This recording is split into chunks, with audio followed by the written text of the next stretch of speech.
Hello hi എല്ലാവർക്കും ലെന്നയുടെ പുതിയ വീഡിയോയിലേക്ക് സ്വാഗതം. ഞാൻ ഋതു കൃഷ്ണ. നമ്മളിന്ന് ഡിസ്കസ് ചെയ്യാൻ പോകുന്നത് ജോഗ്രഫിയിലെ ഇമ്പോർട്ടൻറ്റ് പാർട്ടായിട്ടുള്ള കേരള ഭൂമിശാസ്ത്രത്തിലെ PYQ ക്വസ്റ്റ്യൻസ് ആണ്. ഓക്കെ, പ്രീവിയസ് ഇയർ ക്വസ്റ്റ്യൻസ് ആണ് നമ്മളിന്ന് ഡിസ്കസ് ചെയ്യാൻ പോകുന്നത്, കേരള ഭൂമിശാസ്ത്രത്തിലെ പ്രീവിയസ് ഇയർ ക്വസ്റ്റ്യൻസ്.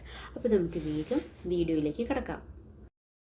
ആദ്യത്തെ ചോദ്യം, കേരളത്തിൽ ഏറ്റവും കൂടുതൽ കാണുന്ന ഭൂപ്രകൃതി വിഭാഗം ഏത്? കേരളത്തിൽ ഏറ്റവും കൂടുതൽ കാണുന്ന ഭൂപ്രകൃതി വിഭാഗം ഏത്? റിപ്പീറ്റ് ആയിട്ട് ചോദിച്ചൊരു ക്വസ്റ്റ്യൻ ആണ് കേട്ടോ. അത് സെക്യൂരിറ്റി ഗാർഡ് ആയിക്കോട്ടെ, LDC ആയിക്കോട്ടെ, അങ്ങനെ കുറേ എക്സാമുകൾക്ക് ഇത് റിപ്പീറ്റ് ആയിട്ട് ചോദിച്ചൊരു ചോദ്യമാണ്. കേരളത്തിൽ ഏറ്റവും കൂടുതൽ കാണുന്ന ഭൂപ്രകൃതി വിഭാഗം ഏത്? ഓപ്ഷൻസ് നോക്കാം. ഓപ്ഷൻ A മലനാട്, ഓപ്ഷൻ B ഇടനാട്, ഓപ്ഷൻ C തീരപ്രദേശം, ഓപ്ഷൻ D കായലോരം. കേരളത്തിൽ ഏറ്റവും കൂടുതൽ കാണുന്ന ഭൂപ്രകൃതി വിഭാഗം ഏതാണ്? The right answer is option A മലനാട്. ഭൂപ്രകൃതിയുടെ അടിസ്ഥാനത്തിൽ കേരളത്തെ മൂന്നായിട്ടാണ് തരംതിരിച്ചിരിക്കുന്നത്. ഏതൊക്കെയാണെന്ന് അറിയാമോ? മലനാട്, ഇടനാട്, തീരപ്രദേശം. ഭൂപ്രകൃതിയുടെ അടിസ്ഥാനത്തിൽ കേരളത്തെ മൂന്നായിട്ടാണ് തരംതിരിച്ചിരിക്കുന്നത്. അതിൽ ഒന്ന് മലനാടാണ്, രണ്ടാമത്തെ ഇടനാടാണ്, മൂന്നാമത്തെ തീരപ്രദേശമാണ്. അതിൽ നമ്മൾ പറഞ്ഞു കേരളത്തിൽ ഏറ്റവും കൂടുതൽ കാണുന്ന ഭൂപ്രകൃതി വിഭാഗമാണ് ഏത്? മലനാട് അല്ലേ? കേരളത്തിൽ ഏറ്റവും കൂടുതൽ കാണുന്ന ഭൂപ്രകൃതി വിഭാഗമാണ് മലനാട്. മലനാടിനെ കുറിച്ച് പറയുകയാണെങ്കിൽ പ്രധാനമായും പർവ്വതങ്ങൾ ഉൾപ്പെടുന്ന ഭൂപ്രകൃതി വിഭാഗമാണ് മലനാട്. അപ്പോൾ പ്രധാനമായും പർവ്വതങ്ങൾ ഉൾപ്പെടുന്ന ഭൂപ്രകൃതി വിഭാഗമാണ് മലനാട് അല്ലേ? അത് കേരളത്തിന്റെ ആകെ ഭൂവിസ്തൃതിയുടെ 48% മലനാടാണ് കേട്ടോ. കേരളത്തിന്റെ ആകെ ഭൂവിസ്തൃതിയുടെ 48% ഏതാണ്? മലനാടാണ്. സമുദ്രനിരപ്പിൽ നിന്ന് ഏകദേശം 75 മീറ്ററിൽ കൂടുതൽ ഉയരമുള്ള പ്രദേശങ്ങളാണ് മലനാട്. സമുദ്രനിരപ്പിൽ നിന്ന് ഏകദേശം 75 മീറ്ററിൽ കൂടുതൽ ഉയരമുള്ള പ്രദേശങ്ങളാണ് ഏത്? മലനാട്. മലനാട്ടിലെ പ്രധാന കാർഷിക വിളകൾ തേയില, കാപ്പി, റബ്ബർ, ഏലം തുടങ്ങിയവയൊക്കെയാണ്. അപ്പോൾ ഏതൊക്കെയാണ് മലനാട്ടിലെ പ്രധാന കാർഷിക വിളകൾ? തേയില, കാപ്പി, റബ്ബർ, ഏലം തുടങ്ങിയവയാണ്. ഇനി രണ്ടാമത്തെയാണ് ഇടനാട് അല്ലേ? മലനാടിനും തീരപ്രദേശത്തിനും ഇടയിലായി ചെറു കുന്നുകളാലും താഴ്വരകളാലും സമൃദ്ധമായ പ്രദേശമാണ് ഇടനാട്. അപ്പൊ എന്താണ്? മലനാടിനും തീരപ്രദേശത്തിനും ഇടയിലാണ് അല്ലെ? ചെറു കുന്നുകളാലും താഴ്വരകളാലും സമൃദ്ധമായ പ്രദേശം, അതാണ് ഏത്? ഇടനാട്. നമ്മൾ പറഞ്ഞു പർവ്വതങ്ങൾ ഉൾപ്പെടുന്ന ഭൂപ്രകൃതി വിഭാഗം ഏതാണ്? മലനാടാണ് അല്ലെ? അപ്പൊ ചെറു കുന്നുകളാലും താഴ്വരകളാലും സമൃദ്ധമായ പ്രദേശമാണ് ഇടനാട് അല്ലെ? കേരളത്തിന്റെ ആകെ ഭൂവിസ്തൃതിയുടെ 42% ഇടനാട്. അപ്പൊ നമ്മൾ അവിടെ പറഞ്ഞു മലനാട് 48% പറഞ്ഞു, ഇവിടെ 42%. ഇടനാടിൽ പ്രധാനമായും കാണപ്പെടുന്ന മണ്ണിനും ലാറ്ററൈറ്റ് മണ്ണാണ് കേട്ടോ. റബ്ബർ, തെങ്ങ്, കുരുമുളക്, കശുവണ്ടി, അടയ്ക്ക, ഗ്രാമ്പൂ, മരച്ചീനി, നെല്ല്, വാഴ എന്നിവയാണ് ഇടനാട്ടിലെ പ്രധാന കാർഷിക വിളകൾ. മലനാട്ടിൽ ഏതൊക്കെയായിരുന്നു? തേയില, കാപ്പി, റബ്ബർ, ഏലം തുടങ്ങിയവയ്ക്കായിരുന്നു. ഇടനാട്ടിൽ ഏതൊക്കെയാണ്? റബ്ബർ, തെങ്ങ്, കുരുമുളക്, കശുവണ്ടി, അടയ്ക്ക, ഗ്രാമ്പൂ, മരച്ചീനി, നെല്ല്, വാഴ. വടക്കൻ കേരളത്തിലെ ഇടനാടുകളിൽ പ്രധാനമായും കാണപ്പെടുന്നത് ലാറ്ററൈറ്റ് മണ്ണുകളാണ്, ലാറ്ററൈറ്റ് കുന്നുകളാണ്. വടക്കൻ കേരളത്തിലെ ഇടനാടുകളിൽ പ്രധാനമായും കാണപ്പെടുന്നത് ലാറ്ററൈറ്റ് കുന്നുകളാണ്. Geological survey of India geological സ്മാരകമായി പ്രഖ്യാപിച്ച ലാറ്ററൈറ്റ് കുന്നാണ് അങ്ങാടിപ്പുറം ലാറ്ററൈറ്റ് കുന്ന്. Geological survey of India geological സ്മാരകമായി പ്രഖ്യാപിച്ച ലാറ്ററൈറ്റ് കുന്ന് ഏതാണ്? അങ്ങാടിപ്പുറം ലാറ്ററൈറ്റ് കുന്ന്. അപ്പം നമ്മൾ പറഞ്ഞു 48% മലനാടാണ്, 42% ഇടനാടാണ്. ഇനി കേരളത്തിന്റെ ഭൂവിസ്തൃതിയുടെ 10% തീരപ്രദേശം. ഓക്കെ, കേരളത്തിന്റെ ഭൂവിസ്തൃതിയുടെ 10% തീരപ്രദേശം. കേരളത്തിന്റെ തീരപ്രദേശ ദൈർഘ്യം 580 കിലോമീറ്റർ ആണ്, 580 കിലോമീറ്റർ ആണ്. കേരളത്തിലെ കടൽ തീരമുള്ള ജില്ലകളുടെ എണ്ണം എത്രയാണ്? 9 ആണ് അല്ലേ? കേരളത്തിൽ കടൽ തീരമുള്ള ജില്ലകളുടെ എണ്ണം 9 ആണ്. ഏറ്റവും കൂടുതൽ കടൽ തീരമുള്ള കേരളത്തിലെ ജില്ല ഏതാണ്? കണ്ണൂരാണ്. കേരളത്തിൽ ഏറ്റവും കൂടുതൽ കടൽ തീരമുള്ള കേരളത്തിലെ ജില്ല ഏതാണ്? കണ്ണൂരാണ്. അപ്പൊ കുറവുള്ളതോ? കുറവ് കടൽ തീരമുള്ള കേരളത്തിലെ ജില്ല ഏതാണ്? കൊല്ലമാണ്. ഏറ്റവും കൂടുതൽ കണ്ണൂരും ഏറ്റവും കുറവ് എവിടെയാണ്? കൊല്ലമാണ്. ഏറ്റവും കൂടുതൽ കടൽ തീരമുള്ള കേരളത്തിലെ താലൂക്ക്, അപ്പൊ നമ്മൾ പറഞ്ഞു ഏറ്റവും കൂടുതൽ കടൽ തീരമുള്ള കേരളത്തിലെ ജില്ല കണ്ണൂരാണെന്ന് പറഞ്ഞു. ഏറ്റവും കൂടുതൽ കടൽ തീരമുള്ള കേരളത്തിലെ താലൂക്ക് ഏതാണ്? ചേർത്തലയാണ്. കേരളത്തിലെ ഏറ്റവും നീളം കൂടിയ ബീച്ച് ഏതാണെന്ന് അറിയാവോ? കേരളത്തിലെ ഏറ്റവും നീളം കൂടിയ ബീച്ച് അത് കണ്ണൂരാണ്, മുഴുപ്പിലങ്ങാടി ബീച്ച്. മുഴുപ്പിലങ്ങാടി ബീച്ചാണ് കേരളത്തിലെ ഏറ്റവും നീളം കൂടിയ ബീച്ച്. തീര തീരപ്രദേശത്ത് കാണപ്പെടുന്ന പ്രധാന റേഡിയോ ആക്റ്റീവ് പദാർത്ഥങ്ങൾ ഏതൊക്കെയാണെന്ന് അറിയാമോ? ഇൽമനൈറ്റും മോണോസൈറ്റും ആണ് കേട്ടോ. ഇൽമനൈറ്റും മോണോസൈറ്റും ആണ് തീരപ്രദേശത്ത് കാണപ്പെടുന്ന പ്രധാന റേഡിയോ ആക്റ്റീവ് പദാർത്ഥങ്ങൾ. കേരളത്തിൽ കടൽത്തീരമില്ലാത്ത ജില്ലകളുണ്ട്. ഏതൊക്കെയാണ്? പത്തനംതിട്ട, കോട്ടയം, ഇടുക്കി, പാലക്കാട്, വയനാട്. കേരളത്തിൽ കടൽത്തീരമില്ലാത്ത ജില്ലകൾ ഏതൊക്കെയാണ്? പത്തനംതിട്ട, കോട്ടയം, ഇടുക്കി, പാലക്കാട്, അതുപോലെ തന്നെ വയനാട്. കടൽത്തീരമില്ലാത്ത ഏക കോർപ്പറേഷൻ അത് തൃശ്ശൂരാണ്. തീരപ്രദേശത്തെ പ്രധാന കാർഷിക വിളകൾ ഏതൊക്കെയാണ്? നെല്ലും തെങ്ങുമാണ്. തീരപ്രദേശത്തെ പ്രധാന കാർഷിക വിളകൾ ഏതൊക്കെയാണ്? നെല്ല്, അതുപോലെ തന്നെ തെങ്ങ്. അപ്പം നമ്മൾ പറഞ്ഞു കേരളത്തിൻ്റെ ഭൂപ്രകൃതിയുടെ അടിസ്ഥാനത്തിൽ 3ആയിട്ടാണ് കേരളത്തെ തരംതിരിച്ചിരിക്കുന്നത്. മലനാട്, ഇടനാട്, തീരപ്രദേശം അല്ലേ? മലനാട് 48%, അതുപോലെ തന്നെ ഇടനാട് എത്രയാണ്? 42%, പറഞ്ഞു. തീരപ്രദേശം 10%. രണ്ടാമത്തെ ചോദ്യം, കേരളത്തെ തമിഴ്നാടുമായി ബന്ധിപ്പിക്കുന്ന ചുരം ഏതാണ്? കേരളത്തെ തമിഴ്നാടുമായി ബന്ധിപ്പിക്കുന്ന ചുരം. ഓപ്ഷൻസ് നോക്കാം നമുക്ക്. ഓപ്ഷൻ എ പേരമ്പാടി ചുരം, ഓപ്ഷൻ ബി പാലക്കാട് ചുരം, ഓപ്ഷൻ സി നാതുല ചുരം, ഓപ്ഷൻ ഡി ബനിഹാൽ ചുരം. കേരളത്തെ തമിഴ്നാടുമായി ബന്ധിപ്പിക്കുന്ന ചുരം ഏതാണ്? The right answer is option B Palakkad ചുരം. കേരളത്തെ തമിഴ്നാടുമായി ബന്ധിപ്പിക്കുന്ന ചുരം ഏതാണ്? പാലക്കാട് ചുരമാണ്. പാലക്കാട് ചുരത്തിന്റെ പ്രത്യേകതകൾ എന്തൊക്കെയാണ്? പശ്ചിമഘട്ടത്തിലെ ഏറ്റവും വലിയ ചുരമാണ് പാലക്കാട് ചുരം. അതുപോലെ തന്നെ കോയമ്പത്തൂരിനെയും പാലക്കാടിനെയും തമ്മിൽ ബന്ധിപ്പിക്കുന്ന ചുരമാണ്. നീലഗിരി കുന്നുകൾക്കും ആനമലയ്ക്കും ഇടയിൽ സ്ഥിതി ചെയ്യുന്ന ചുരവും പാലക്കാട് ചുരം തന്നെയാണ്. അപ്പോൾ ഏതൊക്കെയാണ്? പശ്ചിമഘട്ടത്തിലെ ഏറ്റവും വലിയ ചുരമാണ്. കോയമ്പത്തൂരിനെയും പാലക്കാടിനെയും തമ്മിൽ ബന്ധിപ്പിക്കുന്ന ചുരമാണ്. നീലഗിരി കുന്നുകൾക്കും ആനമലയ്ക്കും ഇടയിൽ സ്ഥിതി ചെയ്യുന്ന ചുരമാണ് ഏത്? പാലക്കാട് ചുരം. പാലക്കാട് ചുരത്തിലൂടെ ഒഴുകുന്ന നദി ഏതാണ്? ഭാരതപ്പുഴയാണ്. പാലക്കാട് ചുരത്തിലൂടെ ഒഴുകുന്ന നദി ഏതാണ്? ഭാരതപ്പുഴയാണ്. വയനാടിന്റെ പ്രവേശന കവാടം ഏതാണ്? വയനാടിന്റെ പ്രവേശന കവാടം അത് ഏത് ചുരമാണ്? താമരശ്ശേരി ചുരമാണ്, അല്ലെങ്കിൽ അതിന് വയനാട് ചുരം എന്ന് പറയാറുണ്ട് കേട്ടോ. ഇപ്പോൾ പാലക്കാട് ചുരത്തിലൂടെ ഒഴുകുന്ന നദി ഏതാണെന്ന് പറഞ്ഞ ഭാരതപ്പുഴയാണെന്ന് പറഞ്ഞു അല്ലേ? നമ്മൾ പറഞ്ഞു കേരളത്തെയും തമിഴ്നാടുമായി ബന്ധിപ്പിക്കുന്ന ചുരമാണ് പാലക്കാട് ചുരം എന്ന് പറഞ്ഞു. ഓപ്ഷൻസിൽ നോക്കി ഒരു പേരമ്പാടി ചുരം ഉണ്ടല്ലേ, അതെന്താണ്? കണ്ണൂരിനെയും കൂർഗിനെയും തമ്മിൽ ബന്ധിപ്പിക്കുന്ന ചുരമാണ് പേരമ്പാടി ചുരം. കണ്ണൂരിനെയും കൂർഗിനെയും തമ്മിൽ ബന്ധിപ്പിക്കുന്ന ചുരമാണ് പേരമ്പാടി ചുരം. ബന്ദിപ്പൂർ വന്യജീവി സങ്കേതത്തിന് അടുത്തുള്ള ചുരമാണ് പേരമ്പാടി ചുരം. ബന്ദിപ്പൂർ വന്യജീവി സങ്കേതത്തിന് അടുത്തുള്ള ചുരമാണ് ഏത്? പേരമ്പാടി ചുരം.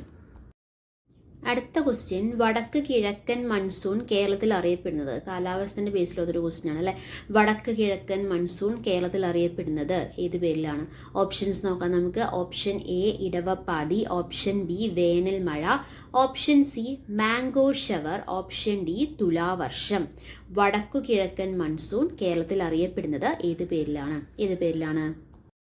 The right answer is option D തുലാവർഷം. വടക്ക് കിഴക്കൻ മൺസൂൺ കേരളത്തിൽ അറിയപ്പെടുന്നത് തുലാവർഷം എന്ന പേരിലാണ്.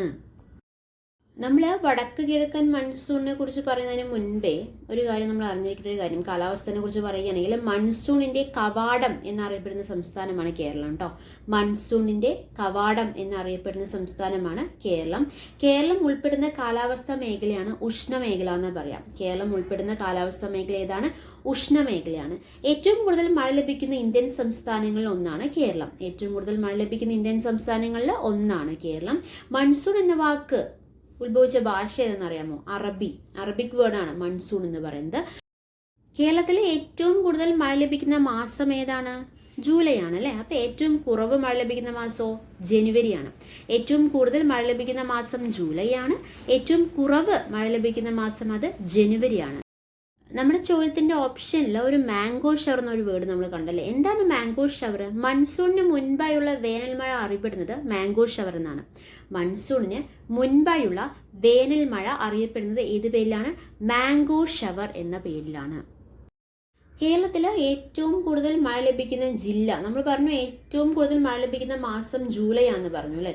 അപ്പോൾ ഏറ്റവും കൂടുതൽ മഴ ലഭിക്കുന്ന ജില്ല ഏതാണ്? കോഴിക്കോടാണ് കേട്ടോ.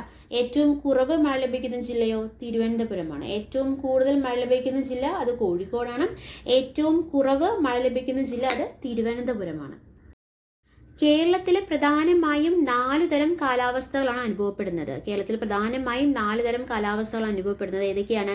ശൈത്യകാലം, വേനൽക്കാലം, തെക്ക് പടിഞ്ഞാറൻ മൺസൂൺ, വടക്ക് കിഴക്കൻ മൺസൂൺ. ശൈത്യകാലം എന്ന് പറയുമ്പോൾ വിന്റർ സീസൺ, വേനൽക്കാലം എന്ന് പറയുമ്പോൾ എന്താണ്? സമ്മർ സീസൺ അല്ലേ. തെക്ക് പടിഞ്ഞാറൻ മൺസൂൺ എന്ന് പറയുമ്പോൾ സൗത്ത് വെസ്റ്റ് മൺസൂൺ സീസൺ, വടക്ക് കിഴക്കൻ മൺസൂൺ എന്ന് പറയുമ്പോൾ നോർത്ത് ഈസ്റ്റ് മൺസൂൺ സീസൺ. 4 തരം സീസണുകളുണ്ടെന്ന് പറഞ്ഞാൽ ഏതൊക്കെയാണ്? ശൈത്യകാലം അഥവാ വിന്റർ സീസൺ, അതുപോലെ തന്നെ വേനൽക്കാലം സമ്മർ സീസൺ, അതുപോലെ തന്നെ സൗത്ത് വെസ്റ്റ് മൺസൂൺ സീസൺ. എന്താണിത്? തെക്ക് പടിഞ്ഞാറൻ മൺസൂൺ. അതുപോലെ തന്നെ നോർത്ത് ഈസ്റ്റ് മൺസൂൺ സീസൺ, അതായത് വടക്ക് കിഴക്കൻ മൺസൂൺ. ഡിസംബർ ഫെബ്രുവരി മാസങ്ങളിലാണ് വിന്റർ സീസൺ ഉണ്ടാവാറ് അല്ലേ, നമുക്കറിയാം. എന്നാലും ഞാൻ ജസ്റ്റ് പറഞ്ഞു എന്നേ ഉള്ളൂ കേട്ടോ. ഡിസംബർ ഫെബ്രുവരി മാസങ്ങളിലാണ് വിന്റർ സീസൺ ഉള്ളത്. മാർച്ച് മെയ് മാസങ്ങളിലായിരിക്കും വേനൽക്കാലം, അതായത് സമ്മർ സീസൺ ഉണ്ടാവുക. ജൂൺ ടു സെപ്റ്റംബർ ആയിരിക്കും തെക്ക് പടിഞ്ഞാറൻ മൺസൂൺ അഥവാ സൗത്ത് വെസ്റ്റ് മൺസൂൺ സീസൺ ഉണ്ടായിരിക്കുക.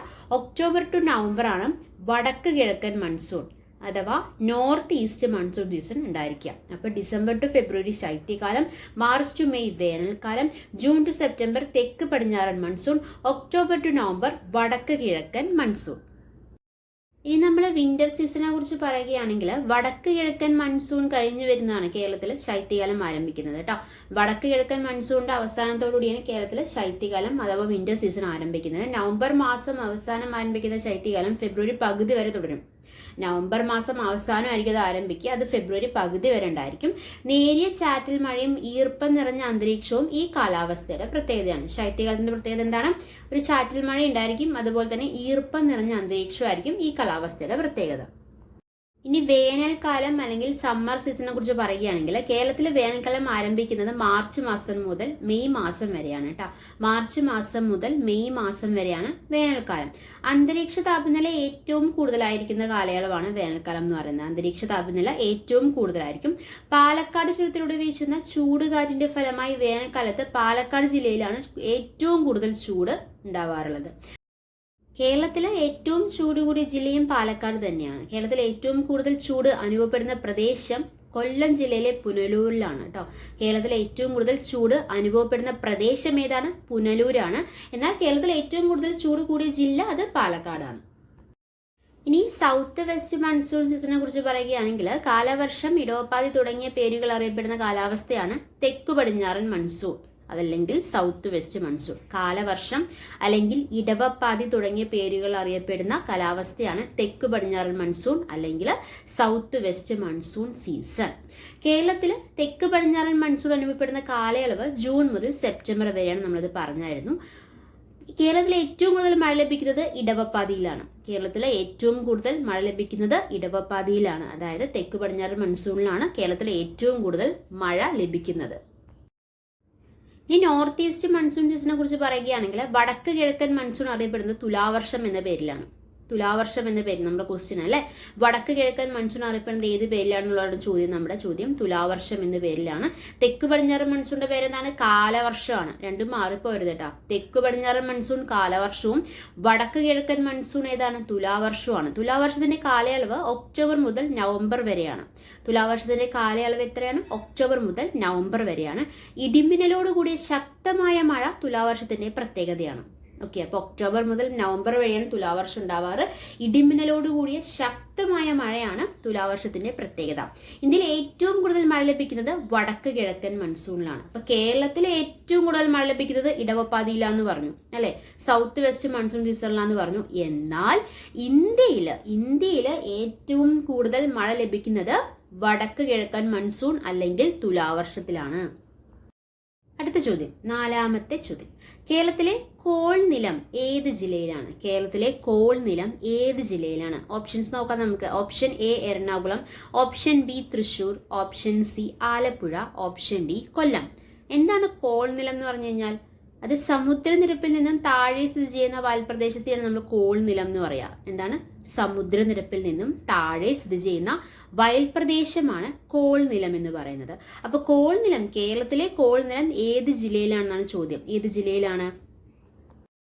The right answer is Thrissur. കേരളത്തിലെ കോൾനിലം ഏത് ജില്ലയിലാണ്? തൃശ്ശൂരിലാണ്. കേരളത്തിലെ പ്രധാനപ്പെട്ട നെല്ലുൽപാദന മേഖലയാണ് നമ്മൾ കോൾനിലങ്ങൾ എന്ന് പറയുന്നത്. കേരളത്തിലെ പ്രധാനപ്പെട്ട നെല്ലുൽപാദന മേഖലയാണ് നമ്മൾ എന്തെന്ന് പറയുന്നത്? കോൾനിലങ്ങൾ എന്ന് പറയുന്നത്. കേരളത്തിലെ കോൾനിലങ്ങൾ കാണപ്പെടുന്ന ജില്ലകൾ തൃശ്ശൂർ, മലപ്പുറമാണ്. കേരളത്തിലെ കോൾനിലങ്ങൾ കാണപ്പെടുന്ന ജില്ലകൾ ഏതൊക്കെയാണ്? തൃശ്ശൂർ, അതുപോലെ തന്നെ മലപ്പുറമാണ്. കോൾനിലങ്ങളിലെ മണ്ണിന്റെ പ്രത്യേകതയെക്കുറിച്ച് ചോദിക്കാറുണ്ട്. അത് എന്തൊക്കെയാണ് പ്രത്യേകത? അമ്ല സ്വഭാവം, അതുപോലെ തന്നെ ഇരുമ്പിന്റെയും അലുമിനിയത്തിന്റെയും അംശങ്ങൾ, എക്കൽ മണ്ണിന്റെ സ്വഭാവം, ഇതൊക്കെയാണ് കോൾനിലങ്ങളിലെ മണ്ണിന്റെ പ്രത്യേകതകളെ കുറിച്ച് പറയുകയാണെങ്കിൽ പറയാനുള്ളത്. കേരളത്തിലെ കോൾനിലങ്ങളിൽ പുഞ്ച സമയത്താണ് കൂടുതലായി കൃഷി ഇറക്കുന്നത്. തൃശ്ശൂർ, മലപ്പുറം ജില്ലയിലെ കോൾപ്പാടങ്ങളിൽ പൊക്കാളി കൃഷി വ്യാപകമായി കൃഷി ചെയ്യാറുണ്ട്. പൊക്കാളി എന്ന് പറഞ്ഞു കഴിഞ്ഞാൽ ഒരിനം നെല്ലാണ് പൊക്കാളി എന്ന് പറയുന്നത്. അതായത് വെള്ളപ്പൊക്കത്തെയും ലവണാംശത്തെയും അതിജീവിക്കാൻ ശേഷിയുള്ള ഒരു നെല്ലിനുമാണ് പൊക്കാളി എന്ന് പറയുന്നത്. അപ്പൊ കേരളത്തിലെ കോൾനിലം തൃശ്ശൂർ ജില്ലയിലാണ്. സമുദ്രനിരപ്പിൽ നിന്ന് താഴെ സ്ഥിതി ചെയ്യുന്ന വയൽപ്രദേശത്തിനെ നമ്മൾ കോൾനിലം എന്ന് പറയുന്നത്. പ്രധാനപ്പെട്ട നെല്ലുൽപാദന മേഖലയാണ് കോൾനിലങ്ങൾ, അല്ലെ? അഞ്ചാമത്തെ ചോദ്യം, പെരിയാർ ടൈഗർ റിസർവിന്റെ വിസ്തീർണം എത്രയാണ്? പെരിയാർ ടൈഗർ റിസർവിന്റെ വിസ്തീർണം. ഓപ്ഷൻസ് നോക്കാം നമുക്ക്. ഓപ്ഷൻ എ 777 ചതുരശ്ര kilometre, option B 925 hectare, option C 925 ചതുരശ്ര കിലോമീറ്റർ, ഓപ്ഷൻ ഡി ഇവയൊന്നുമല്ല. പെരിയാർ ടൈഗർ റിസർവിന്റെ വിസ്തീർണം എത്രയാണ്? The right answer is option C, 925 ചതുരശ്ര കിലോമീറ്റർ. പെരിയാർ ടൈഗർ റിസർവിന്റെ വിസ്തീർണം എത്രയാണ്? 925 ചതുരശ്ര കിലോമീറ്റർ. ആറാമത്തെ ചോദ്യം, പ്രസിദ്ധമായ മാരാമൺ കൺവെൻഷൻ നടക്കുന്നത് ഏത് നദിക്കരയിലാണ്? പ്രസിദ്ധമായ മാരാമൺ കൺവെൻഷൻ നടക്കുന്നത് ഏത് നദിക്കരയിലാണ്? ഓപ്ഷൻസ് നോക്കാം നമുക്ക്. Option A Bharathapuzha, option B Periyar, option C Pamba, option D Kabani. പ്രസിദ്ധമായ മാരാമൺ കൺവെൻഷൻ നടക്കുന്നത് ഏത് നദിക്കരയിലാണ്? The right answer is option C, Pamba. പ്രസിദ്ധമായ മാരാമൺ കൺവെൻഷൻ നടക്കുന്നത് ഏത് നദിക്കരയിലാണ്? പമ്പയിലാണ്. പമ്പ നദിയെക്കുറിച്ച് പറയുകയാണെങ്കിൽ കേരളത്തിലെ ഏറ്റവും നീളം കൂടിയ മൂന്നാമത്തെ നദിയാണ് പമ്പ, അല്ലെ? കേരളത്തിലെ ഏറ്റവും നീളം കൂടിയ മൂന്നാമത്തെ നദിയാണ് പമ്പ. പമ്പ നദി ഒഴുകുന്ന ജില്ലകൾ ഏതൊക്കെയാണ്? പത്തനംതിട്ട, ഇടുക്കി, ആലപ്പുഴ, അല്ലെ? പമ്പ നദി ഒഴുകുന്ന ജില്ലകൾ ഏതൊക്കെയാണ്? പത്തനംതിട്ട, ഇടുക്കി, ആലപ്പുഴ. ശബരിമല സ്ഥിതി ചെയ്യുന്ന നദീതീരം പമ്പയാണ്, നമുക്കറിയാം. ദക്ഷിണ ഭാഗീരഥി എന്നറിയപ്പെടുന്ന നദി ഏതാണ്? പമ്പയാണ്, അല്ലെ? ദക്ഷിണ ഭാഗീരഥി എന്നറിയപ്പെടുന്ന നദി ഏതാണ്? പമ്പയാണ്. പ്രാചീന കാലത്ത് ബാരിസ് എന്നറിയപ്പെടുന്ന നദിയായിരുന്നു പമ്പ കേട്ടോ. പ്രാചീന കാലത്ത് ബാരിസ് എന്നറിയപ്പെടുന്ന നദിയാണ് പമ്പ. അപ്പോൾ കേരളത്തിലെ ഏറ്റവും നീളം കൂടിയ മൂന്നാമത്തെ നദിയാണ് പമ്പ. പമ്പ ഒഴുകുന്ന ജില്ലകൾ ഏതൊക്കെയാണ്? പത്തനംതിട്ട, ഇടുക്കി, ആലപ്പുഴ. ശബരിമല സ്ഥിതി ചെയ്യുന്നത് എവിടെയാണ്? പമ്പയിലാണ്. ദക്ഷിണ ഭാഗീരഥി എന്നറിയപ്പെടുന്ന നദിയാണ് പമ്പ. പ്രാചീന കാലത്ത് ബാരിസ് എന്നറിയപ്പെട്ടിരുന്ന നദിയാണ് ഏത്? പമ്പ. തിരുവിതാംകൂറിലെ ജീവനാഡി എന്നറിയപ്പെടുന്ന നദിയും പമ്പ തന്നെയാണ് കേട്ടോ. തിരുവിതാംകൂറിലെ ജീവനാഡി. പമ്പയുടെ ദാനം എന്നറിയപ്പെടുന്ന സ്ഥലമാണ് കുട്ടനാട്. പമ്പയുടെ ദാനം എന്നറിയപ്പെടുന്ന സ്ഥലം ഏതാണ്? കുട്ടനാടാണ്. നമ്മൾ മാരാമൺ കൺവെൻഷൻ ചോദിച്ചല്ലോ, പ്രസിദ്ധമായ മാരാമൺ കൺവെൻഷൻ. എന്താണ് മാരാമൺ കൺവെൻഷൻ എന്ന് പറഞ്ഞു കഴിഞ്ഞാൽ ഏഷ്യയിലെ ഏറ്റവും വലിയ ക്രിസ്തുമത സമ്മേളനമാണ് മാരാമൺ കൺവെൻഷൻ. ഓക്കെ, ഏഷ്യയിലെ ഏറ്റവും വലിയ ക്രിസ്തുമത സമ്മേളനമാണ് ഏത്? മാരാമൺ കൺവെൻഷൻ. മാരാമൺ കൺവെൻഷൻ നടക്കുന്ന നദീതീരം ഏതാണ്? പമ്പയാണ്, അല്ലെ? ചെറുകോൽപ്പുഴ ഹിന്ദു മഹാസമ്മേളനം നടക്കുന്ന നദീതീരവും ഏത് തന്നെയാണ്? പമ്പയാണ്. മാരാമൺ കൺവെൻഷൻ മാത്രമല്ല, ചെറുകോൽപ്പുഴ ഹിന്ദു മഹാസമ്മേളനം നടക്കുന്ന നദീതീരവും ഏത് തന്നെയാണ്? പമ്പയാണ്. പെരുന്തേനരുവി വെള്ളച്ചാട്ടം സ്ഥിതി ചെയ്യുന്ന നദിയും പമ്പ തന്നെയാണ്. പെരുന്തേനരുവി വെള്ളച്ചാട്ടം സ്ഥിതി ചെയ്യുന്ന നദിയും ഏത് തന്നെയാണ്? പമ്പ തന്നെയാണ്. അപ്പം മാരാമൺ കൺവെൻഷൻ അവിടെ നടക്കുന്നുണ്ട്. ചെറുകോൽപ്പുഴ ഹിന്ദു മഹാസമ്മേളനം നടക്കുന്നുണ്ട്. അതുപോലെ തന്നെ പെരുന്തേനരുവി വെള്ളച്ചാട്ടം സ്ഥിതി ചെയ്യുന്ന നദിയും ഏത് തന്നെയാണ്? പമ്പ തന്നെയാണ്. പമ്പ നദിയെ കുറിച്ച് ഇതിന് മുന്നേ വന്ന ചോദ്യങ്ങൾ ഏതൊക്കെയാ ചോദിച്ചു കഴിഞ്ഞാൽ ദക്ഷിണ ഭഗീരഥി, തിരുവിതാംകൂറിലെ ജീവനാഡി എന്നിങ്ങനെ അറിയപ്പെടുന്ന നദി ഏതാണെന്ന് ചോദിച്ചിട്ടുണ്ട്. പമ്പയാണ്. അതുപോലെ തന്നെ പമ്പാ നദി ഒഴുകിച്ചേരുന്നത് എവിടെയാണെന്ന് ചോദിച്ചിട്ടുണ്ട്. പമ്പാ നദി ഒഴുകിച്ചേരുന്നത് എവിടെയാണെന്ന് ചോദിച്ചിട്ടുണ്ട്. അത് വേമ്പനാട്ട് കായലാണ് കേട്ടോ. പമ്പാ നദി ഒഴുകിച്ചേരുന്നത് എവിടെയാണ്? വേമ്പനാട്ട് കായലിലാണ്. ഏഴാമത്തെ ചോദ്യം, കബനി ഏത് നദിയുടെ പോഷക നദിയാണ്? കബനി ഏത് നദിയുടെ പോഷക നദിയാണ്? ഓപ്ഷൻസ് നോക്കാം നമുക്ക്. Option A Bharathapuzha, option B Periyar, option C Kaveri, option D Krishna. ഏതാണ് right answer? The right answer is option C Kaveri. കേരളത്തിൽ കിഴക്കോട്ട് ഒഴുകുന്ന നദികൾ എത്ര എണ്ണമാണ്? 3 എണ്ണമാണ് അല്ലേ? അതിലൊരെണ്ണമാണ് കബനി. ബാക്കി 2 എണ്ണം ഏതാണ്? കബനി, ഭവാനി, പാമ്പാർ അല്ലേ? 3 നദികളാണ് കിഴക്കോട്ട് ഒഴുകുന്നത്. ഏതൊക്കെയാണ്? കബനി, ഭവാനി, പാമ്പാർ. അപ്പോൾ കബനി കാവേരി നദിയുടെ പോഷക നദിയാണ് അല്ലേ? നമുക്കറിയാം കേരളത്തിൽ ആകെ 44 നദികളാണുള്ളത്. അതിൽ പടിഞ്ഞാറോട്ട് ഒഴുകുന്ന നദികളാണ് 41, കിഴക്കോട്ട് ഒഴുകുന്നത് ബാക്കി 3 എണ്ണം. അതാണ് കബനി, ഭവാനി, പാമ്പാർ അല്ലെ? കേരളത്തിലെ ഏറ്റവും നീളം കൂടിയ നദി ഏതാണ്? പെരിയാറാണ് അല്ലെ? കേരളത്തിലെ ഏറ്റവും നീളം കൂടിയ നദി ഏതാണ്? പെരിയാറാണ്. കേരളത്തിലെ ഏറ്റവും നീളം കുറഞ്ഞ നദി ഏതാണ്? മഞ്ചേശ്വരം പുഴയാണ്. കേരളത്തിലെ ഏറ്റവും നീളം കുറഞ്ഞ നദി ഏതാണ്? മഞ്ചേശ്വരം പുഴയാണ്. കേരളത്തിൽ ഏറ്റവും കൂടുതൽ നദികൾ ഒഴുകുന്ന ജില്ല ഏതാണെന്നറിയാമോ? കേരളത്തിൽ ഏറ്റവും കൂടുതൽ നദികൾ ഒഴുകുന്നത് എവിടെയാണ്? കാസർഗോഡ് ജില്ലയിലൂടെയാണ് കേട്ടോ. കേരളത്തിൽ ഏറ്റവും കൂടുതൽ നദികൾ ഒഴുകുന്ന ജില്ല ഏതാണ്? കാസർഗോഡാണ്. ഇനി നമ്മൾ കബനി നദിയെക്കുറിച്ച് പറയുകയാണെങ്കിൽ കേരളത്തിൽ കിഴക്കോട്ട് ഒഴുകുന്ന ഏറ്റവും വലിയ നദിയാണ് കബനി. കേരളത്തിൽ നമ്മൾ പറഞ്ഞു 3 നദികളാണ് കിഴക്കോട്ട് ഒഴുകുന്നത് അല്ലേ? നമ്മൾ പറഞ്ഞു 44 നദികളാണ് ഉള്ളത്. അതിൽ 3 എണ്ണം കിഴക്കോട്ട് ഒഴുകുന്നു. അതിൽ ഏറ്റവും വലുതാണ് കബനി. കബനി അറിയപ്പെടുന്ന മറ്റൊരു പേര് കപില എന്നാണ് കേട്ടോ. കബനി അറിയപ്പെടുന്ന മറ്റൊരു പേര് എന്താണ്? കപില എന്നാണ്.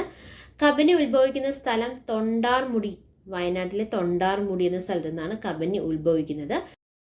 അപ്പോൾ കബനി നദിയുടെ പതനസ്ഥാനം കാവേരിയാണ്. ഓക്കെ, കബനി നദിയുടെ പതനസ്ഥാനം കാവേരിയാണ്. കബനി നദി കാവേരിയുമായി ചേരുന്ന സ്ഥലം തിരുമക്കുടലാണ്. തിരുമക്കുടൽ എന്ന സ്ഥലത്ത് വെച്ചിട്ടാണ് കബനി നദി കാവേരിയുമായി ചേരുന്നത്. ബാണാസുര സാഗർ ഡാം നമുക്കറിയാം. ബാണാസുര സാഗർ ഡാം സ്ഥിതി ചെയ്യുന്ന നദി ഏതാണെന്ന് ചോദ്യം വരാറുണ്ട്. അത് കബനിയാണ്. ബാണാസുര സാഗർ ഡാം സ്ഥിതി ചെയ്യുന്ന നദി ഏതാണ്? കബനിയാണ്. കുറുവാദ്വീപ് സ്ഥിതി ചെയ്യുന്ന നദിയും ഏത് തന്നെയാണ്? കബനി തന്നെയാണ്. കേരളത്തിൽ നിന്ന് ഉത്ഭവിച്ച് കർണാടകത്തിലേക്ക് ഒഴുകുന്ന ഏക നദിയാണ് കബനി. കേരളത്തിൽ നിന്ന് ഉത്ഭവിച്ച് കർണാടകത്തിലേക്കാണ് ഒഴുകുന്നത്. ആര്? കബനി അല്ലെ? കബനി നദിയുടെ തീരത്ത് സ്ഥിതി ചെയ്യുന്ന ദേശീയോദ്യാനം ഏതാണ്? നാഗർഹോൾ ദേശീയോദ്യാനമാണ് കേട്ടോ. കബനി നദിയുടെ തീരത്ത് സ്ഥിതി ചെയ്യുന്ന ദേശീയോദ്യാനം ഏതാണ്? നാഗർഹോൾ ദേശീയോദ്യാനം. 9ാമത്തെ ചോദ്യം, ആശ്രമം കായൽ എന്നറിയപ്പെടുന്ന കേരളത്തിലെ കായൽ ഏതാണ്? ഓപ്ഷൻസ് നോക്കാം നമുക്ക്. Option A Sasthamcotta, option B Vembanad കായൽ, ഓപ്ഷൻ സി അഷ്ടമുടി കായൽ, ഓപ്ഷൻ ഡി ഉപ്പളം. ഏതാണ് right answer? The right answer is option C Ashtamudi കായൽ. ആശ്രമം കായൽ എന്നറിയപ്പെടുന്ന കേരളത്തിലെ കായൽ ഏതാണ്? അഷ്ടമുടി കായലാണ്. Gateway to the back water of Kerala എന്നറിയപ്പെടുന്ന കായലാണ് അഷ്ടമുടി കായൽ. എന്താണ്? Gateway to the back water of Kerala. കേരളത്തിൽ 2ാമത്തെ ഏറ്റവും വലിയ കായലാണ് അഷ്ടമുടി കായൽ. അഷ്ടമുടി കായൽ സ്ഥിതി ചെയ്യുന്ന ജില്ല ഏതാണ്? കൊല്ലം ജില്ലയാണ്. അഷ്ടമുടി കായൽ സ്ഥിതി ചെയ്യുന്ന ജില്ല ഏതാണ്? കൊല്ലം ജില്ലയാണ്. കല്ലട നദി പതിക്കുന്ന കായൽ അഷ്ടമുടി കായലാണ്. പെരുമൺ തീവണ്ടി അപകടം നടന്ന കായൽ അഷ്ടമുടി കായലാണ്. പെരുമൺ തീവണ്ടി അപകടം നടന്ന കായൽ. പെരുമൺ തീവണ്ടി അപകടം നടന്ന വർഷം 1988 ജൂലൈ 8-നാണ്. 1988 ജൂലൈ 8-നാണ് പെരുമൺ തീവണ്ടി അപകടം നടന്നത്. അഷ്ടമുടി കായലിലെ 8 ചെറിയ ദ്വീപുകൾ അറിയപ്പെടുന്ന പേര് മൺട്രോ തുരുത്ത് എന്നാണ്. അഷ്ടമുടി കായലിലെ 8 ചെറിയ ദ്വീപുകൾ അറിയപ്പെടുന്ന പേര് ഏതാണ്? മൺട്രോ തുരുത്ത്. മൺട്രോ തുരുത്ത് എന്ന് പറഞ്ഞപ്പോഴാണ് ഒരു ചോദ്യം ഓർമ്മ വന്നത്. നാഷണൽ ജിയോഗ്രഫിക്കിന്റെ around the world in 24 hours എന്ന ലോക വിനോദസഞ്ചാര പദ്ധതിയിൽ ഉൾപ്പെട്ട ഇന്ത്യയിലെ പ്രദേശം ഏതാണെന്ന് ചോദിച്ചിട്ടുണ്ട്. റീസെന്റ് ചോദിച്ചൊരു ക്വസ്റ്റ്യൻ ആണ് കേട്ടോ. നാഷണൽ ജിയോഗ്രഫിന്റെ around the world in 24 hours എന്ന ലോക വിനോദസഞ്ചാര പദ്ധതിയിൽ ഉൾപ്പെട്ട ഇന്ത്യയിലെ പ്രദേശം ഏതാണെന്ന് ചോദിച്ചിട്ടുണ്ട്. ഏതാണെന്ന് അറിയാമോ? കാക്കത്തുരുത്താണ്. ആലപ്പുഴ ജില്ലയിലെ കാക്കത്തുരുത്താണ് നാഷണൽ ജിയോഗ്രഫിന്റെ around the world in 24 hours എന്ന ലോക വിനോദസഞ്ചാര പദ്ധതിയിൽ ഉൾപ്പെട്ട ഇന്ത്യയിലെ പ്രദേശം. നമ്മൾ പറഞ്ഞത് മൺട്രോ തുരുത്തിനെ കുറിച്ചിട്ടാണ്. അഷ്ടമുടി കായലിലെ 8 ചെറിയ ദ്വീപുകൾ അറിയപ്പെടുന്ന പേരാണ് മൺട്രോ തുരുത്ത്. അഷ്ടമുടി കായൽ പതിക്കുന്ന കടൽ ഏതാണ്? അറബിക്കടലിലാണ് പതിക്കുന്നത് കേട്ടോ. അഷ്ടമുടി കായൽ പതിക്കുന്നത് അറബിക്കടലിലാണ്. അഷ്ടമുടി കായലിനെ റംസാർ പട്ടികയിൽ ഉൾപ്പെടുത്തിയ വർഷം 2002-ആണ്. പ്രസിഡന്റ്സ് ട്രോഫി ജലോത്സവം നടക്കുന്ന കായൽ അഷ്ടമുടി കായലാണ്. അഷ്ടമുടി കായൽ അറബിക്കടലുമായി യോജിക്കുന്ന സ്ഥലം നീണ്ടകര. അഷ്ടമുടി കായൽ അറബിക്കടലുമായി യോജിക്കുന്ന സ്ഥലം ഏതാണ്? നീണ്ടകരയാണ്. കേരളത്തിലെ ആദ്യ സീപ്ലെയിൻ സർവീസ് ആരംഭിച്ച കായലും അഷ്ടമുടി കായൽ തന്നെയാണ്. കേരളത്തിലെ ആദ്യ സീപ്ലെയിൻ സർവീസ് ആരംഭിച്ച കായലും ഇത് തന്നെയാണ്, അഷ്ടമുടി കായൽ തന്നെയാണ്. 9ാമത്തെ ചോദ്യം, കേരളത്തിലെ ഏറ്റവും വലിയ ശുദ്ധജല തടാകം ഏതാണ്? ഓപ്ഷൻസ് നോക്കാം നമുക്ക്. ഓപ്ഷൻ എ കായംകുളം കായൽ, ഓപ്ഷൻ ബി അഷ്ടമുടി കായൽ, ഓപ്ഷൻ സി ശാസ്താംകോട്ട കായൽ, ഓപ്ഷൻ ഡി വേമ്പനാട്ട് കായൽ. കേരളത്തിലെ ഏറ്റവും വലിയ ശുദ്ധജല തടാകം ഏതാണ്? Right answer? Right answer is option C Sasthamkotta കായൽ. കേരളത്തിലെ ഏറ്റവും വലിയ ശുദ്ധജല തടാകം ഏതാണ്? ശാസ്താംകോട്ട കായലാണ്. കേരളത്തിലെ ഏറ്റവും വലിയ ശുദ്ധജല തടാകമാണ് അല്ലെ ശാസ്താംകോട്ട കായൽ. ശാസ്താംകോട്ട കായൽ സ്ഥിതി ചെയ്യുന്ന ജില്ല ഏതാണ്? നമ്മൾ പറഞ്ഞു അഷ്ടമുടി കായൽ സ്ഥിതി ചെയ്യുന്ന ജില്ല ഏതായിരുന്നു? കൊല്ലം ജില്ലയായിരുന്നു അല്ലെ. അതേപോലെ ശാസ്താംകോട്ട കായൽ സ്ഥിതി ചെയ്യുന്ന ജില്ലയും ഏത് തന്നെയാണ്? കൊല്ലം ജില്ല തന്നെയാണ്. ശാസ്താംകോട്ട കായലിനെ റംസാർ പട്ടികയിൽ ഉൾപ്പെടുത്തിയ വർഷം 2002 തന്നെയാണ്. അഷ്ടമുടി കായലിനെയും റംസാർ പട്ടികയിൽ ഉൾപ്പെടുത്തിയ വർഷം ഏതാണ്? 2002 ശാസ്താംകോട്ട കായലിനെയും റംസാർ പട്ടികയിൽ ഉൾപ്പെടുത്തിയ വർഷം ഏതാണ്? 2002 തന്നെയാണ്. കായലുകളുടെ രാജ്ഞി എന്നറിയപ്പെടുന്ന കായലാണ് ശാസ്താംകോട്ട കായൽ. കായലുകളുടെ രാജ്ഞി എന്നറിയപ്പെടുന്ന കായൽ ഏതാണ്? ശാസ്താംകോട്ട കായലാണ്. എഫിന്റെ ആകൃതിയിലുള്ള കായലാണ് കേട്ടോ ശാസ്താംകോട്ട കായൽ. എഫിന്റെ ആകൃതിയിലുള്ള കായലാണ് ശാസ്താംകോട്ട കായൽ. അഷ്ടമുടി കായൽ നീരാളിയുടെ അല്ലെങ്കിൽ പനയോലയുടെ ആകൃതിയുള്ള കായൽ എന്നാണ് അറിയപ്പെടാറുള്ളത്. പനയോലയില്ലേ, അല്ലെങ്കിൽ നീരാളി അല്ലെങ്കിൽ പനയോല, ഇവയുടെ ഏതെങ്കിലും ഒരു ആകൃതിയിലുള്ള കായലാണ് അഷ്ടമുടി കായൽ എന്നാണ് പറയാറുള്ളത്. പക്ഷെ നമ്മുടെ ശാസ്താംകോട്ട കായൽ എങ്ങനെയാണ്? എഫിന്റെ ആകൃതിയിലുള്ള കായലാണ് ശാസ്താംകോട്ട കായൽ. നമ്മൾ പറഞ്ഞു വേമ്പനാട്ട് കായലായിക്കോട്ടെ ശാസ്താംകോട്ട കായലായിക്കോട്ടെ റംസാർ പട്ടികയിൽ ഉൾപ്പെടുത്തിയ വർഷം 2002 പറഞ്ഞു അല്ലേ. എന്താണ് റംസാർ പട്ടിക അല്ലെങ്കിൽ റംസാർ കൺവെൻഷൻ എന്ന് പറഞ്ഞാൽ എന്താണ്? തണ്ണീർത്തടങ്ങളുടെയും തണ്ണീർത്തട വിഭവങ്ങളുടെയും സംരക്ഷണത്തിനും വിവേകപൂർവമായ വിനിയോഗത്തിനുമായി അന്താരാഷ്ട്ര തലത്തിൽ നിലവിൽ വന്ന ഉടമ്പടിയാണ് റംസാർ ഉടമ്പടി. ഓക്കെ, അപ്പോൾ ഈ വേമ്പനാട്ട് കായൽ അല്ലെങ്കിൽ കായലുകളുടെ സംരക്ഷണത്തിന് വേണ്ടിയിട്ട് അല്ലെങ്കിൽ അതെങ്ങനെ വിനിയോഗിക്കണമെന്ന് വേണ്ടിയിട്ട് അന്താരാഷ്ട്ര തലത്തിൽ നിലവിൽ വന്ന ഒരു ഉടമ്പടിയാണ് റംസാർ ഉടമ്പടി. നിലവിൽ വന്ന വർഷം 1971 2002 അഷ്ടമുടി കായലിനെയും അതുപോലെ തന്നെ ശാസ്താംകോട്ട കായലും റംസാർ പട്ടികയിൽ ഇടം നേടിയത് അല്ലേ. നിലവിൽ ഇന്ത്യയിൽ നിന്ന് റംസാർ പട്ടികയിൽ ഉൾപ്പെടെ കേന്ദ്രങ്ങളുടെ എണ്ണം 37. നിലവിൽ ഇന്ത്യയിൽ നിന്ന് റംസാർ പട്ടികയിൽ ഉൾപ്പെട്ട കേന്ദ്രങ്ങളുടെ എണ്ണം എത്രയാണ്? 37. 2002 പ്രഖ്യാപിച്ച കേരളത്തിലെ റംസാർ കേന്ദ്രങ്ങൾ ഏതൊക്കെയാണെന്ന് ചോദിച്ചു കഴിഞ്ഞാൽ അഷ്ടമുടി കായലുണ്ട്, അതുപോലെ നമ്മൾ ശാസ്താംകോട്ട കായലുണ്ട്, അതുപോലെ തന്നെ വേമ്പനാട്ട് കായലും ഉണ്ട് കേട്ടോ.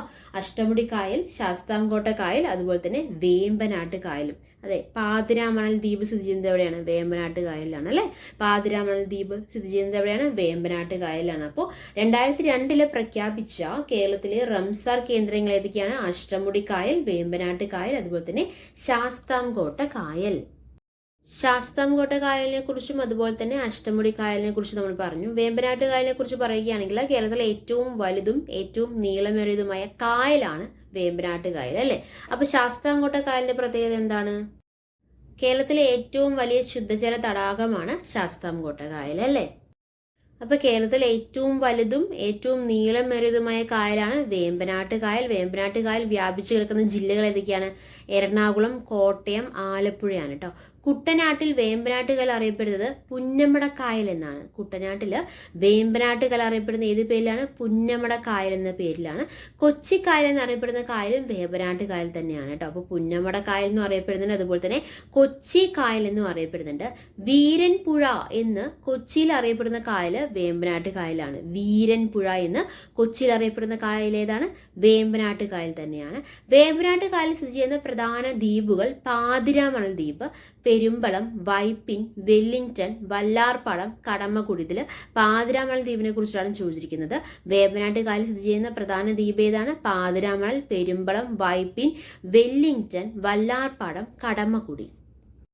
നെഹ്റു ട്രോഫി വള്ളംകളി നടക്കുന്ന കായൽ ഏതാണ്? പുന്നമട കായൽ അല്ലെങ്കിൽ വേമ്പനാട്ട് കായൽ അല്ലേ. 10ാമത്തെ ചോദ്യം, താഴെ പറയുന്നവയിൽ ശുദ്ധജല തടാകം അല്ലാത്തത് ഏത്? താഴെ പറയുന്നവയിൽ ശുദ്ധജല തടാകം അല്ലാത്തത് ഏതാണെന്ന് ചോദ്യം. ഓപ്ഷൻസ് നോക്കാം നമുക്ക്. ഓപ്ഷൻ എ ഉപ്പള കായൽ, ഓപ്ഷൻ ബി ശാസ്താംകോട്ട കായൽ, ഓപ്ഷൻ സി വെള്ളായണി കായൽ, ഓപ്ഷൻ ഡി പൂക്കോട് തടാകം. ഏതാണ് ശുദ്ധജല തടാകം അല്ലാത്തത്? The right answer is option A, ഉപ്പളക്കായൽ. ശുദ്ധജല തടാകം അല്ലാത്തത് ഏതാണ്? ഉപ്പളക്കായലാണ്. അതിൻ്റെ അർത്ഥം ശാസ്താംകോട്ട കായലായിക്കോട്ടെ, വെള്ളായണി കായലായിക്കോട്ടെ, പൂക്കോട് തടാകമായിക്കോട്ടെ, ഇവർ മൂന്നും എന്താണ്? ശുദ്ധജല തടാകം ആണ്. എന്നാൽ ശുദ്ധജല തടാകം അല്ലാത്ത ഏതാണ്? ഉപ്പളക്കായലാണ് അല്ലേ. നമുക്ക് ഈ ഓപ്ഷൻസിൽ അറിയാം, ശാസ്താംകോട്ട കായൽ ഏറ്റവും വലിയ ശുദ്ധജല തടാകമാണ്. വെള്ളായണി കായൽ ഏറ്റവും തെക്കേ അറ്റത്തെ, കേരളത്തിലെ ഏറ്റവും തെക്കേ അറ്റത്തെ ശുദ്ധജല തടാകമാണ്. പൂക്കോട് തടാകം കേരളത്തിലെ ഏറ്റവും ചെറിയ ശുദ്ധജല തടാകമാണ്. അപ്പോൾ ഏറ്റവും വലിയതാണ് ശാസ്താംകോട്ട കായൽ, തെക്കേ അറ്റത്തുള്ളതാണ് വെള്ളായണി കായൽ. അതുപോലെ പൂക്കോട് തടാകം ഏതാണ്? പൂക്കോട് തടാകം ഏറ്റവും ചെറിയ ശുദ്ധജല തടാകമാണ്.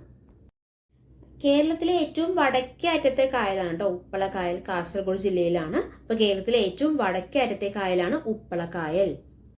ഓക്കെ, അപ്പം നമ്മൾ കേരളം ഭൂമിശാസ്ത്രത്തിലെ 10 ക്വസ്റ്റ്യൻസ് നമ്മൾ ഡിസ്കസ് ചെയ്ത് എടുത്ത കാര്യങ്ങളെല്ലാം നിങ്ങൾക്ക് വളരെ വ്യക്തമായി മനസ്സിലായെന്ന് പ്രതീക്ഷിക്കുന്നു. മനസ്സിലായിട്ടുണ്ടെങ്കിൽ നമ്മൾ ലേണോ എന്നുള്ള ചാനൽ സബ്സ്ക്രൈബ് ചെയ്യുക, സപ്പോർട്ട് ചെയ്യുക. Thank you. Thanks for your time. By.